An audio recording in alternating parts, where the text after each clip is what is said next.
Welcome to Talking TEAM-CBT, where you'll hear stories from therapists and clinicians around the world on their journey and experience with TEAM-CBT.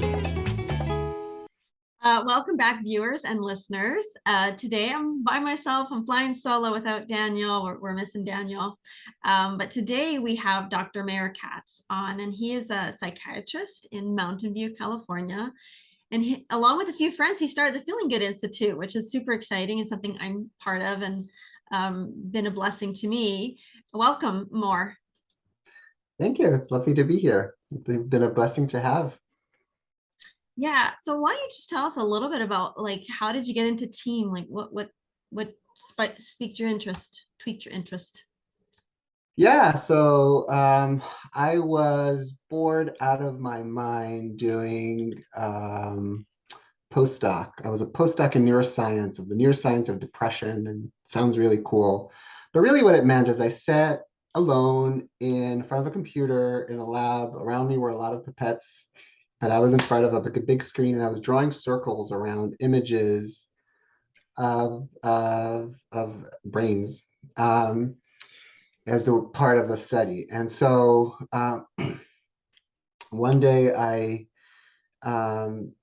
hear this great lecture. That was a nice perk there, is that I was, from time to time, would hear some good lectures. And there was this guy, David Clark, gave this excellent lecture. He was from London. He was talking about how he kind of researched a lot of panic disorder, and as kind of was able to show how everyone that struggles with panic disorder is afraid of either having some terrible medical illness happening or maybe going insane in the moment. And the talk was just amazing. And so right off the talk, I hear like there's a psychotherapy group happening. And and I was like, wow, this is awesome. I'm gonna kind of hear more about that. And I email the guy, and he said, yeah, you're welcome to come. And I show up and super excited to leave that work behind me, of drawing circles. And there's this in the room, I think it was only like this elderly man wearing a very like an awful, I mean, Angie, an awful Hawaiian shirt, like terrible. I think it was pink and had other colors in it. Very flashy. And I say, is this the psychotherapy seminar? And he says, yeah, come on in. And very warm and sweet. And so I sit there, and a few other people come in, and they start doing this kind of amazing, beautiful work in therapy. And I was just blown away, just blown away. It took me like probably like 10, 15 minutes to realize that the David that I was meeting with in the psychotherapy seminar was David Burns, and not David Clark that I had listened to the previous Oh, presentation with. And it bit of an took me accident. less time than that to realize that I just stumbled on like the most amazing treasure, because it's like, wow, this is exactly how I want to do therapy. I couldn't wait to start my residency training and to actually do clinical work. And I was like, wow, this is like so kind of eye level and kind, but also like there's these high standards for the therapist to practice and get better, and also be vulnerable together, and in the process kind of improve, and this kind of no holds barred approach for getting better, like really having these amazing results. And that's kind of how I stumbled into working with David Burns. I was so fortunate. And then just like I couldn't get enough of it. It was kind of my lifeline of before studying residency. There was another probably at least a year before I actually got to start residency. And I spent that year and with David in the Tuesday group. And then when I was a resident, finally, I was so lucky to get David to be my individual supervisor for psychotherapy cases, and that was very, very useful. But I was completely naive, even through that. Like I didn't even realize what a great gift that was. I've never heard of David Burns before then, and So yeah, it was really cool. And then of course, years later, I realized that practically every psychotherapist on the planet has Feeling Good and other books and and so on. So yeah, Very cool. So, I mean, I can't I've not done a graduate degree, so I can't imagine. I know it's like to be really bored. That's that I can relate to that. Um, but stumbling into this a happy accident, you went from one David to another. It sounded like both that's Davids were actually pretty influential brilliant. for you, and that was helpful. And I can really our listeners and viewers will know if you haven't watched it yet, the week before this one, or well, it'll be a couple weeks actually by the time this one comes out. But anyways, gotta look at David's because he's wearing a crazy shirt in that interview too. So he hasn't given up his Okay. crazy shirts in 15 years for sure. And that's amazing that you're quite blown away. It was quite a gift for you. Totally. It was great. Yeah. And yeah, both Davids were influential, but no, David Burns is really, his training. I was trained at Stanford, residency, and a solid training, obviously. Um, and David's part in training was kind of like, he was on the voluntary faculty. It wasn't like part of the, things that I had to do, Mhm. but by far was the best part of training that I received. By far has been the training from David. So I'm so grateful to have encountered this brilliant trainings. Yeah, as a fellow trainer myself, I hear that a lot from clinicians, therapists, and coaches and whatnot, that this training is taking everything to the next level. Yep. Like you said, you need the foundations, but then that takes it to that next level. And hopefully, some of our listeners will be just happening to hear some of this, and like you, will happily find something that's just mind blowing. Um, can you tell me, like, is there one thing? I know that's a loaded question even to say it that way, but something that's improved your practice, and it sounds like you kind of launched into your practice using team, but is there an aspect of team that you're like, if it wasn't for that, I think even the team would fall apart? Is there one thing about team that really stands out to you? It is hard. It is hard to say. I think it's been a process for me, and I won't be able to nail down one. But Mhm. I'd say that I think that just the empathy skills to start with, the empathy skills have been tremendous, and that's where I kind of started. I didn't quite get back in the day. It was 15 years ago or so, and back in the day wasn't as well formed, and so at least the way that it was kind of packaged and trained, and so it was kind of hard for me to follow, and I didn't quite grasp a lot of like the agenda setting stuff. Flow would kind of just go above my head, um, and initially it was just a lot about learning how to be a good listener and provide empathy that's much more meaningful than just nodding and schmoozing. Mm. And I think that served me so well. And I think I love teaching this also to patients, not only to other therapists. It really like I remember when I was training this, David was saying like, okay, so as you're learning the 5 secrets of effective communication, take kind of 2 days at a time. Have your just go and practice it. Just do like a thought empathy day for a couple days, and then do a feeling empathy day for a couple days. So I went home. I remember it was right after the group. It was Tuesday night, and my wife was in the kitchen and kind of preparing dinner, and I was helping her out. It was getting late. I was like, "Hey, how was your day?" And she said, "Oh, it was good. I was at the lab, and we were having this conversation, and it was thought empathy day for me." So it's like, "Oh yeah, you had a good day. You were at the lab. You were having this conversation about." um, next year. And she said, yeah, and not sure if I'm going to have my lab partners be able to kind of join me. I was like, yeah, you just don't know if your lab. And I was feeling like I was being like a total idiot parrot, and Fair, yeah. but she was like. And she was like loving it, like you could see. And then after a while, after a while, she was like, wait, are you doing like a therapy technique on me right now? And I was like, yeah, I've Hot. been doing this for a while. And she said, I love it. Do more. Like, this is great. I don't mind it at all. And yeah, it was really cool. So yeah, the idea there about like really that we kind of all lack empathy, and also that it's really our own anxiety that comes in the way of us becoming better.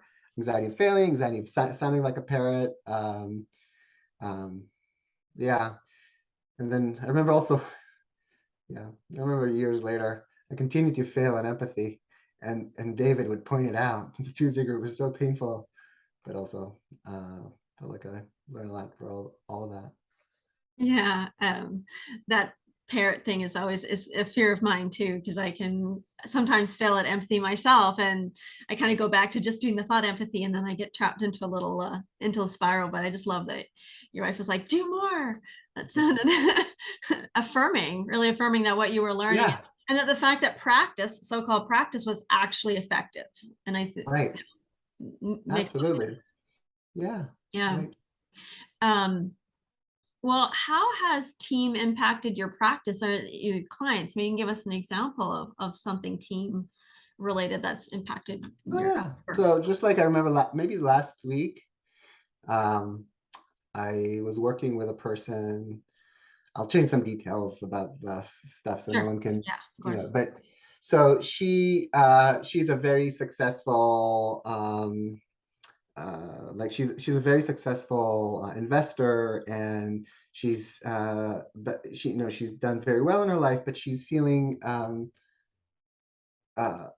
awful because her one of her clients was unhappy with what she was doing, and then she had a conversation with her manager coming up a few days after our session, and she was just beside herself. She was feeling like, oh, I'm just like she couldn't sleep. She was just super stressed out, and just feeling really very anxious, feeling like she's like destined to fail, and she's like such a failure. And she didn't go to the right schools, didn't grow up in the right environment. She's like she just doesn't have what it takes, and she's feeling really inadequate. And then all we did in the session is like, okay, so she said she wanted to work on the inadequacy, and we put the inadequacy, feeling inadequate, on top of cost benefit analysis. And I started asking her about what is good and great about feeling inadequate before we get to, I mean, before we would change it. I hear that she's really struggling with it, and she said, oh, I really want to change it. But I said, absolutely, but before we do that, let's take a look at, if there's anything good about this feeling of inadequacy.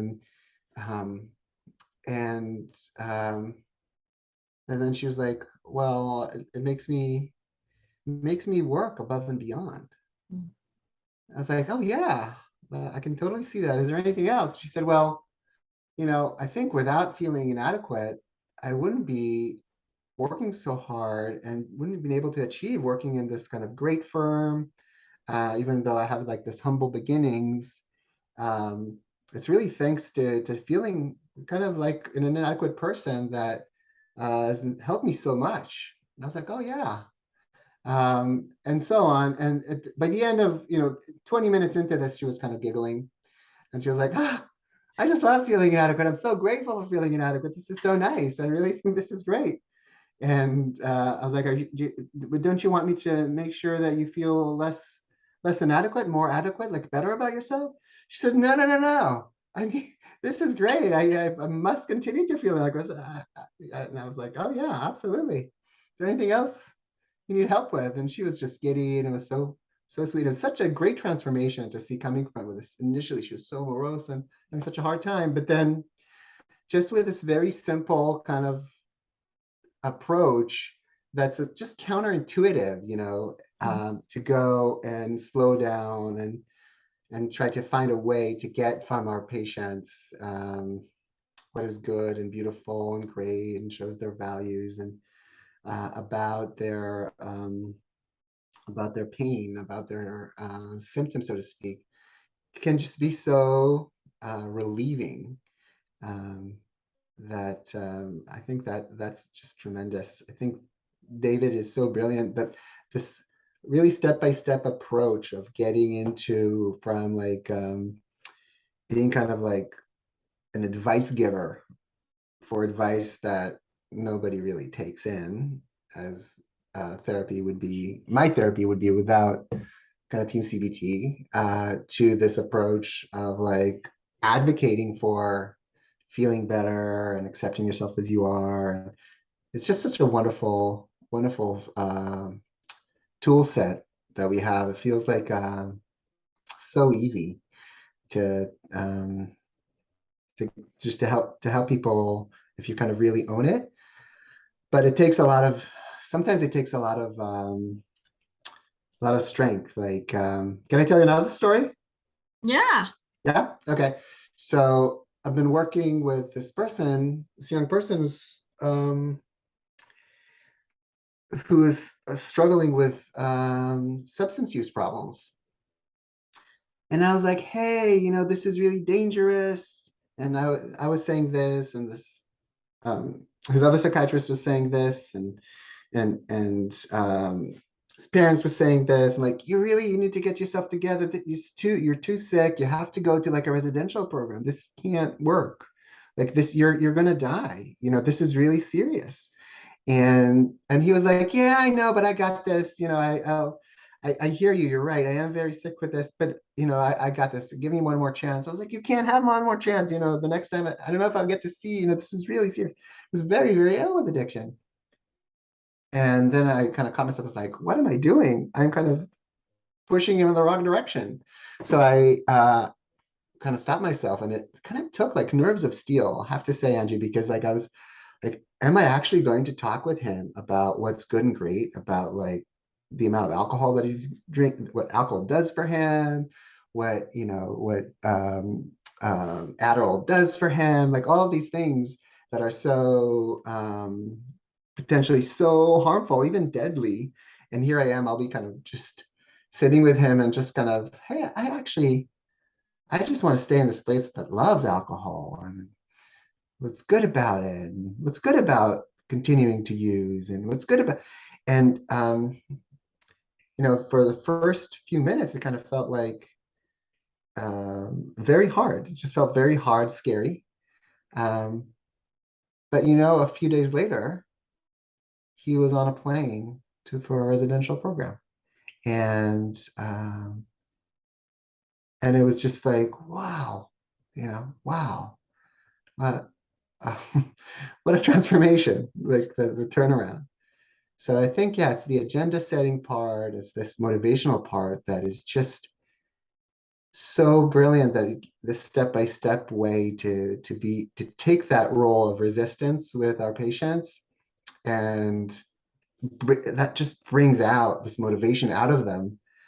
It's counterintuitive. It's easy to think about now, but Hmm. when I'm sitting with my patient and I want to hear more about what's good and great about alcohol that I think is actually, might kill him if he continues to drink in this amount. Um, it's actually really hard to do. The kind of the roadmap that TEAM-CBT gives is just invaluable, because I couldn't stand it without it. Like, I'm too weak. I can't. It's too scary. So Yeah. I've definitely had those scary moments. And as you were talking, even then, I could just kind of feel how scary it would be to have to tell a patient, and knowing, I mean, there's so many things. Oh, what if I've convinced them even more to stay on this path, right? Like there's all these fears yeah. that come up when we voice the resistance. We become that voice of resistance, which is a taste of what a piece of a taste of what agenda setting is for our listeners. Um, and yeah, you talked about having to take nerves of steel. And earlier you mentioned you have to really own it. Is that what you meant by really owning it, or was there something more to really owning it? Yeah, I think that's what I meant. I think it's ultimately, I kind of keep on hitting with the things that I feel kind of keep me from being able to be a better therapist are usually it's my own anxiety about what comes up, whether it's being like a parrot Mhm. or advocating for the symptom, Mhm. or sharing my feelings when we're doing kind of using other aspects of empathy. Even anything, and like if we talk about like the 5 secrets of effective communication, like even stroking. I'm Israeli. Um, when someone is too smiley and too positive in Israel, it comes across culturally as fake. Mm. And so I can feel like if I am kind of doing stroking, I'll be like, wait, like be kind of sensitive to it. Am I going to come off as like someone who's being fake, who's just giving lip service, who's kind of lying, or you know, and I'll lose the connection with the patient. It's scary, and that little level of anxiety can prevent me from doing it. Same as like with thought empathy, it would prevent me from repeating, or with feeling empathy, with I feel statements would prevent me because I feel worried that they'll think I'm just kind of being about myself and kind of being inappropriate sharing my feelings. So I really think a lot of this is about relieving some of those little anxieties and going against, daring to kind of challenge them. And then when you have like these experiences as a result of it, like I shared with you with those patients, or when I sense like, oh, there's better connection because I'm able to share with empathy, like I did with the example with my wife. Um, it makes it a little bit easier, but then it comes back up again. Like it doesn't end. Oh, it's always a little bit Yeah. anxiety Yeah. provoking to do this Yeah. stuff. No matter I've been doing it for 15 years. Doesn't matter. Yeah, we're running out of time, but the way you're talking makes it sound like the therapist needs to kind of do some personal reflection. Is there some personal work involved in team? Has team helped you personally in any way? Totally, yeah, in so many ways. Um, I don't know how much, we don't have enough time to go over like in so many ways that it's helped me, but one very clear one is I used to have this deathly, a terrible fear of like a death phobia. Since very early age, I always remembered I always kind of felt very, very scared of death. And one day I was walking after a supervision with David Burns. We're talking about my client, and then we were kind of wrapping up stuff, and he's like, "Hey, how's your death anxiety?" And I was like, "Of course, it's still there. I mean, it's not going to go away. Nothing's changed. I'm still like facing my own demise. Like, I'm not excited about it." And he's like, "Oh yeah, well, that makes sense. Tell me, what are you afraid of? Is it the moment before death, the moment of death, the moment after death?" I was like, "Of course, the moment after death. Of course. What? It's like I just think about it, and like my stomach drops. Like I feel terrified. It's terrible, and it keeps me up at night. Like every night since I remember myself. If I let myself think about it, I like really just spend a lot of time awake and afraid and nauseous with fear." And he's like, "Yeah, that is terrifying. That makes a lot of sense. What? Yeah, I can totally understand. But tell me more. So, what is it exactly that you're afraid of? That makes a lot of sense that you'd be afraid." I was like, "I don't know. It's like I kind of imagine myself just feeling that being gone and gone is." He's like, "Yeah, being gone." And so he kind of went on and on with me. And that was the last time I had a fear of death anxiety, because at some point I was like, I guess it doesn't make any sense. Like, I'm afraid of something I'll never experience. So what am I exactly afraid of? This makes zero sense to me. He's like, no, no, no. This makes a lot of sense that you'd be afraid of it. Are you sure? Like, imagine you'll be gone. There'll be nothing. I'm like, yeah, it makes no sense at all. And um, that's just one little example of something that plagued me for like 30 years. And I brought it up with a therapist that I saw before, and saw them for like 2 years, and that didn't change anything about it. But those 15 minutes of conversation in this approach were really meaningful to me. um, but yeah, there's really so much more. Really powerful story of how team works, how it isolates one specific thing, and then we try to, knock it out of the park. right? And as opposed to needling away at this general nebulous thing, whatever that is, for years on Yeah, end. Just that specificity. And yeah. um, well, one last question for you is, and you kind of already probably have answered this, but if all the therapists in the world were listening and they didn't know anything about TEAM, what's one thing about TEAM you want them to know? That there's nothing new under the sun. It's very, very simple to understand. And at the same time, it it's actually very hard to implement. And so don't be afraid, or don't be I don't know, taken aback by the fact that there's really nothing new in these ideas. They're all ideas that have been proven and shown. But what's new here is this kind of system to do it systematically and overcome our own anxiety systematically. That takes a lot of practice and a lot of failure and a lot of some more practice. And yeah, Cool. so I wish it for everyone.